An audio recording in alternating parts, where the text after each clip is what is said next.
Hagrid's Magical Creatures Motorbike Adventure, which will be referred to as just Hagrid's for the rest of this video because otherwise I'd keep stumbling over that long and awkward name, is the newest roller coaster at Universal Orlando's Islands of Adventure. And let me get this out of the way now. Hagrid's replaced dueling dragons. That lovable giant from Harry Potter murdered two of the best inverted roller coasters in the world. I thought Hagrid loved dragons. He's not supposed to murder them. So needless to say, Hagrid's had giant-sized shoes to fill, and Universal knew it too. That's why the newest attraction in the wizarding world of Harry Potter carried an astronomical $300 million price tag. Just to put that price tag in perspective, the former record holder for the world's most expensive coaster was Expedition Everest at only $100 million. Hagrid's tripled that cost. That's insane. Before delving into the coaster itself, I need to talk about all of the hoops you may have to jump through in order to ride Hagrid's. From day one, this coaster has been incredibly popular. Just look at those 10-hour lines from opening day that went viral.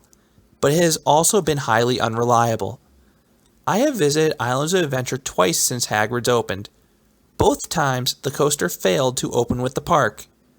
Both times, I spent 2 hours in the queue line waiting out a breakdown. The queue is well themed and it does include a pre-show, but it's hard not to feel some resentment for it when you're not moving for 2 straight hours.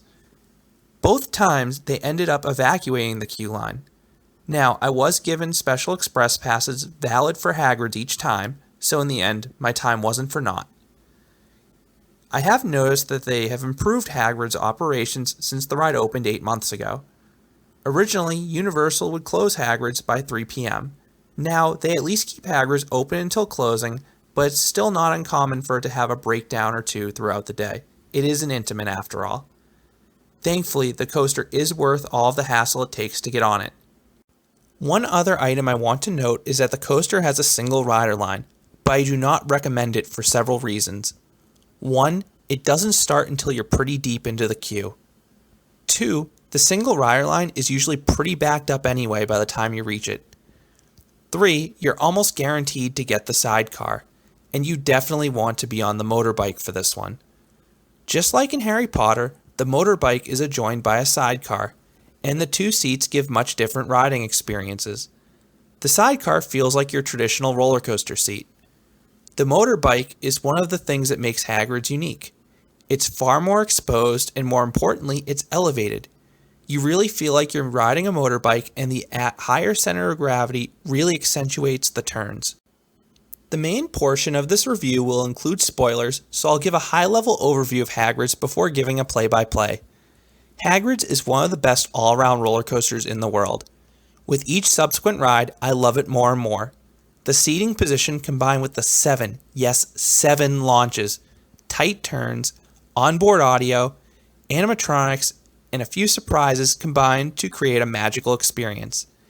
If I had one complaint, well, beyond the line, that would be that you actually pass the animatronics far too quickly.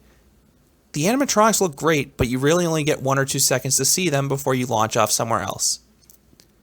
Now I'm going to begin the spoiler-filled play-by-play. Hagrid starts with a really slow launch at the start of the ride. In fact, I didn't even realize it was a launch on my first ride. However, the remaining 6 launches are all great. They pack a much bigger punch than you'd expect.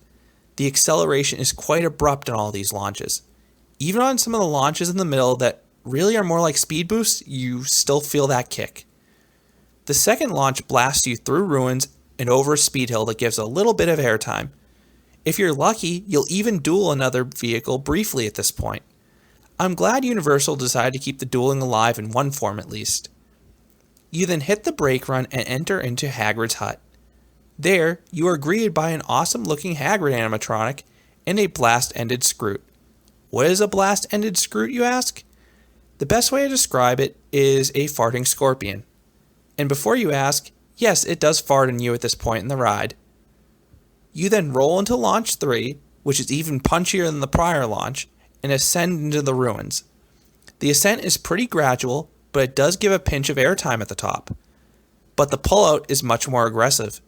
It has some really strong positive Gs, probably the strongest at any point on this ride. That's followed by a rapid-fire series of twists. Since Hagrid's travels very close to the ground, the sense of speed is top-notch. You then hit launch 4, which is really more of a speed boost, and you travel even deeper into the forest. This section has a few twists and 2 quick airtime hills.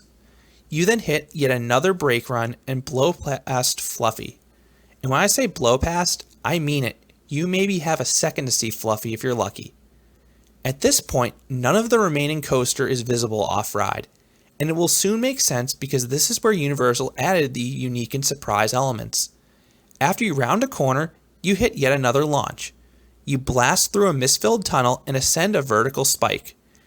Now, I knew this coaster had a vertical spike going in, but props to Universal for keeping this element completely concealed, even though it's the highest point in the ride.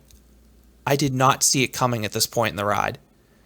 After a brief moment of weightlessness, you accelerate backwards, partly because of gravity, and partly because of the ride's 6th launch. And that ultimately leads into an indoor section of the ride. Here, you become entangled in Devil's Snare, and there's only one way out, a drop track. And this has to be one of my favorite drop tracks out there because of the theming and that exposed seating I mentioned earlier. And that ultimately leads into the 7th and final launch, which is easily the strongest on the ride. I am almost certain this is the launch where you hit the ride's top speed of 50 miles per hour. The launch immediately leads into a snappy low to the ground turn, and then you go through a few overbanks before you hit the final brake run. I do wish you got to use that final speed a bit more, but I understand why they had to end the ride there. So what do I rate Hagrid's? I'd rate it a 10 out of 10. I hate myself and I feel dirty even saying this, but I do like Hagrid's more than Dueling Dragons, even when Dueling Dragons actually dueled. Hagrid's is quite simply one of the most fun roller coasters out there. In total, the ride is almost 3 minutes long, and that's particularly notable since none of that time is spent on a lift hill. The ride is very involved for the entire 3 minutes. You're either accelerating through the Forbidden Forest or passing a really cool animatronic. My favorite coasters have no dead spots, and I'd say that's a fair thing to say about Hagrid's. I just hope the ride is running more reliably on future visits so I can get more rides in this incredible attraction. Have you been on Hagrid's? Do you miss Dueling Dragons? I'd love to hear your thoughts below. Thanks for listening.